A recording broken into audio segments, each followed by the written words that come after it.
Hi guys, welcome to another episode of Pointy Not Sharp. Today we're taking a look at the Spanish model of 1913 bayonet, or what the Spanish called the Machete Bayonetta Modelo 1913. So this bayonet was made to fit a whole range of different rifles really. So initially it will fit their model of 1893 rifle, which was their long rifle, and they had a short bayonet to go with that. So it will fit that. It was initially made to fit the Model 1913 experimental short rifle. Then later it was formally adopted to fit the Model 1916 short rifle. You should note it will not fit the Model 1895 carbine because that doesn't have bayonet lug at all. And later in the 1940s, with the use of one of these things, it was also fitted to the Model 1943 short rifle, but again, only with the adapter. Now, these bayonets were made by the Artillería Fábrica Nacional Toledo, Spain. My Spanish is terrible, so please give me a pass on that. And they're manufactured from 1916 through to 1951. Now, that's the official model of this bayonet. Obviously, earlier versions were made for the 1913 trials. So probably 1913 to 1951, but officially once accepted, 1916 to 1951. I have not been able to find any record of how many were made. I can't even find a number of how many rifles were made, so I'm guessing probably 200,000, maybe 100,000, somewhere in that bracket, just for the number of different rifles and size of Spain. But that's a complete guess. And they're pretty common, so yeah. Anyway, we'll jump into the history of the bayonet here. So previously, prior to this bayonet, the Spanish were using the model of 1893 long rifle with their model of 1893 bayonet, which is a shorter version of this. I've done a previous video on that, check it out, I thoroughly enjoyed it. And as I said already, the Model 1895 carbine, which was made for cavalry, didn't come with a bayonet because cavalrymen had sabres. So there wasn't too much of a need for a long bayonet at the time. However, in 1913, they were trialling it was primarily an ammunition trials, I believe. I think they were moving to Spitzer bullets. I can't really remember, but I think that's what they were doing. And they were looking at a short rifle that came with a bayonet lug, because I believe that while they did want cavalry to have a bayonet, they also wanted the option for other specialist troops as well.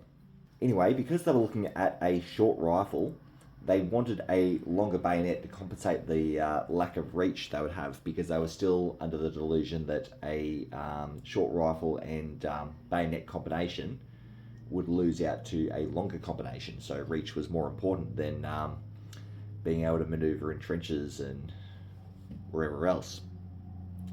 But on the 14th of November 1916, this bayonet was formally adopted, so it passed the trials in 1913. It was formally adopted with the Model 1916 carbine and given the official name of the Machete Bayonetta Modelo 1913.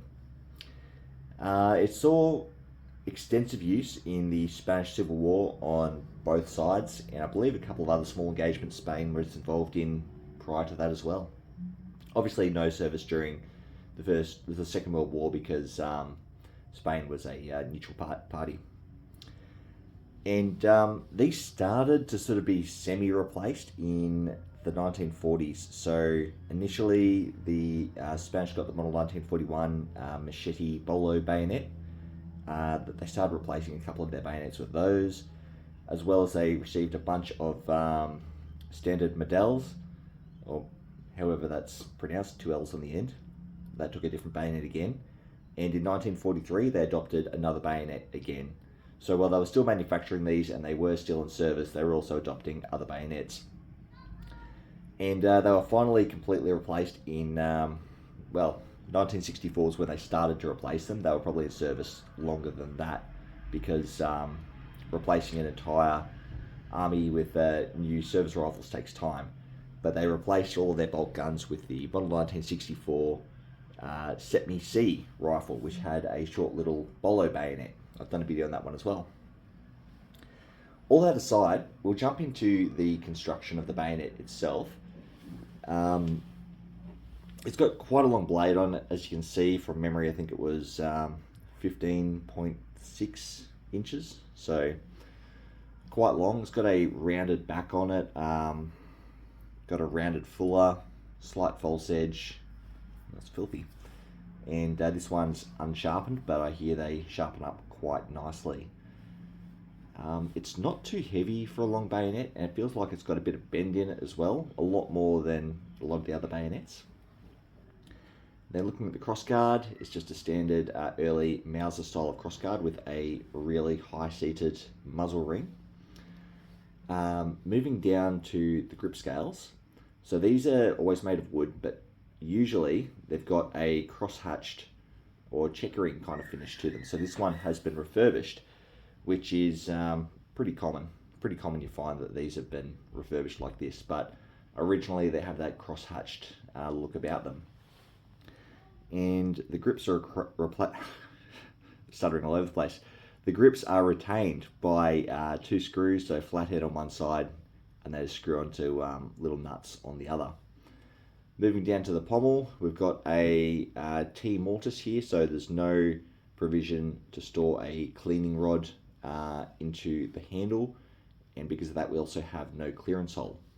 But that's typical of the early Mauser style of bayonets prior to like the Gewehr 98. That was the first one, I believe, that really had that clearance hole and that TO style of mortise.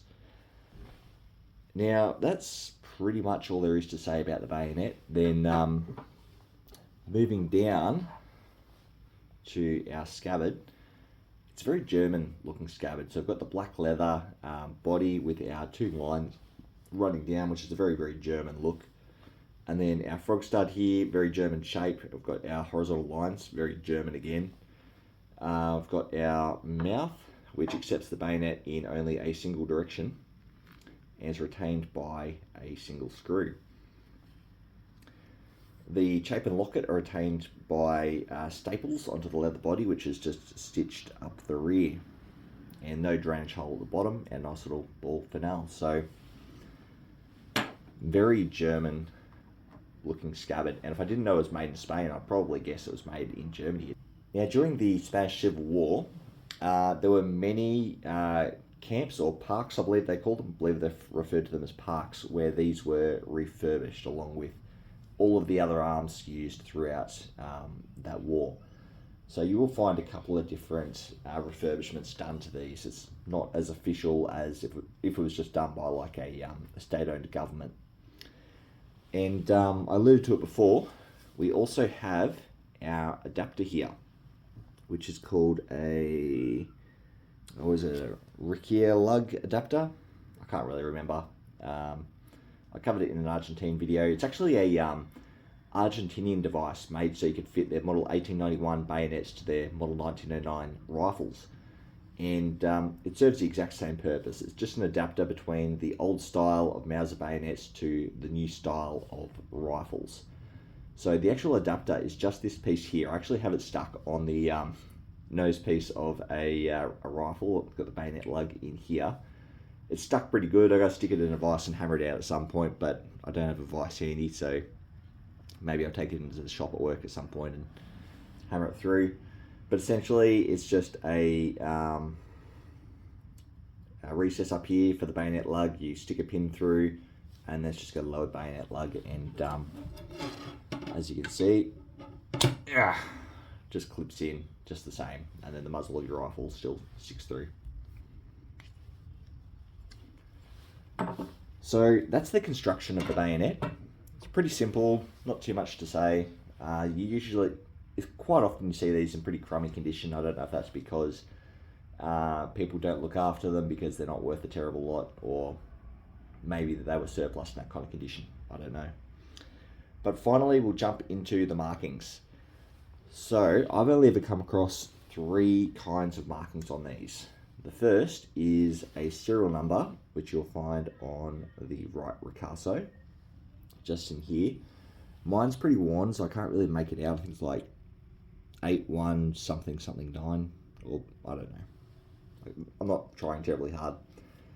But it'll always be on the Ricasso. I've seen it sitting high, I've seen it sitting low. This one's sitting pretty low. I've also seen low serial numbers of only like 2 or 3 digits. I don't believe that's an actual serial number as much as it is like either a rack number or matching it to the last couple of digits of a rifle during a refurbishment or something like that. Also, I've seen markings for the parks that do the refurbishments during the Spanish Civil War. So you'll have a couple of letters and then a number, and that'll be like the actual park that did the work. And I've seen 1 or 2 of them recognised by name, but not, yeah. Anyway, the only other marking you'll come across on these is the manufacturer's mark, and that's on the left-hand side.